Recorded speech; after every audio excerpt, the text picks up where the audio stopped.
Aujourd'hui, je suis à Verviers, je suis chez Denis Durand qui est coiffeur ici sur Verviers et qui accepte les paiements en Bitcoin. Alors, on se pose parfois la question de savoir chez quel commerçant est-ce qu'on pourra dépenser ces Bitcoins. Est-ce que le Bitcoin est vraiment une nouvelle monnaie largement acceptée? Alors probablement pas, mais en tout cas, il y a certains commerçants qui y croient et notamment Denis qui va nous expliquer pourquoi il accepte ces fameux paiements.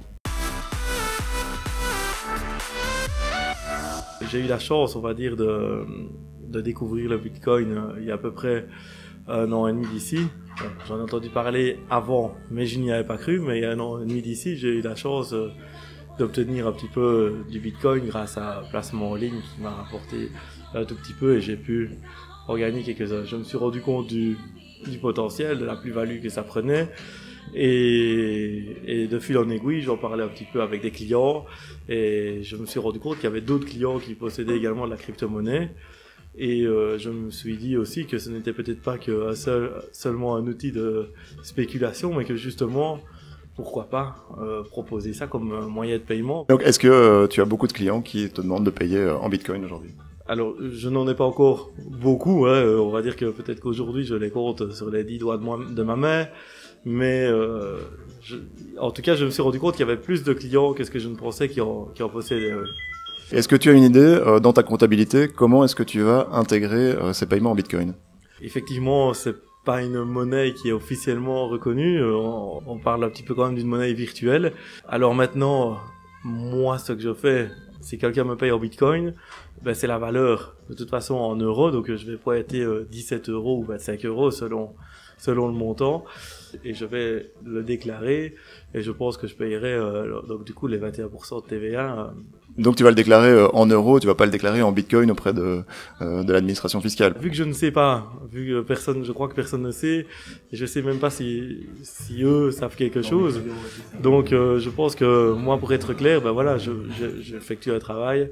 Et oui, je paierai de la TVA sur une monnaie virtuelle. Mais pas parce qu'ils me l'ont demandé, c'est parce que je pense que c'est comme ça que ça devrait se faire. Pour ma coupe, ça va me coûter combien en Bitcoin?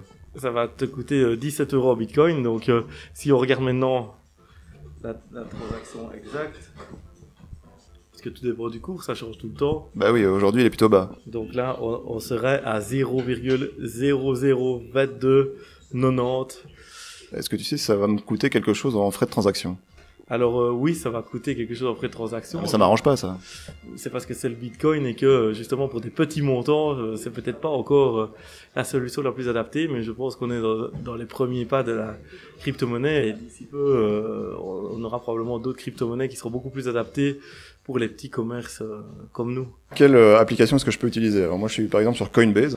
Est-ce que depuis Coinbase je vais pouvoir payer en Bitcoin? Tu vas pouvoir payer en Bitcoin depuis Coinbase, oui. Donc, il faut impeccable. ouvrir ton application et tu vas avoir une option, normalement c'est envoyer, tu vas pouvoir scanner un QR code.